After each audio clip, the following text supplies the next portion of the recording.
महंगाई का बढ़ता दबाव आरबीआई पर साफ देखा जा सकता है। नतीजा सामने है। देश के सेंट्रल बैंक ने एक बार फिर रेपो रेट को ½ % बढ़ाकर 4.9% कर दिया है। आरबीआई गवर्नर ने इसके पीछे तर्क दिया कि महंगाई टॉलरेंस लेवल से बहुत ज्यादा बढ़ गई है। इससे पहले 4 मई को भी आरबीआई ने बेकाबू होती महंगाई पर अंकुश लगाने के लिए रेपो रेट में 0.4% की बढ़ोतरी की थी। जाहिर है सरकार और आरबीआई महंगाई के मोर्चे पर कोई चांस नहीं लेना चाहती।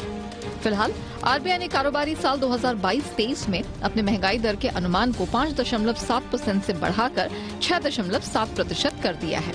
ऐसे में रेपो दर में और बढ़ोतरी के अनुमान से इनकार नहीं किया जा सकता। हालांकि आरबीआई ने कहा है कि मॉनसून बेहतर रहने की स्थिति में भी महंगाई कम होगी।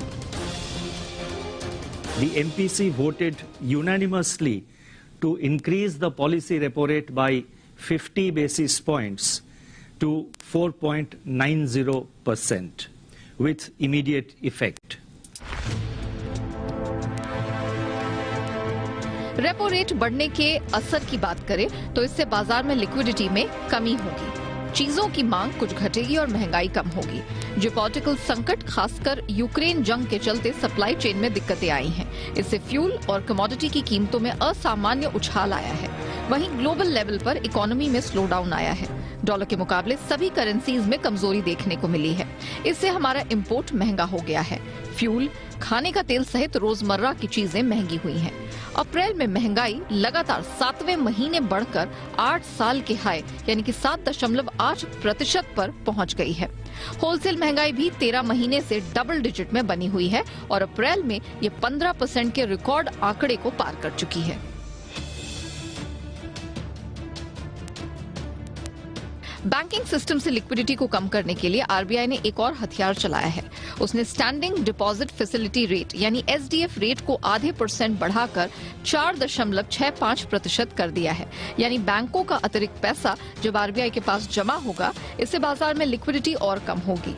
महंगाई कम करने के लिए आरबीआई वो सारे हथियार इस्तेमाल कर रही है जिससे महंगाई कम हो सकती है।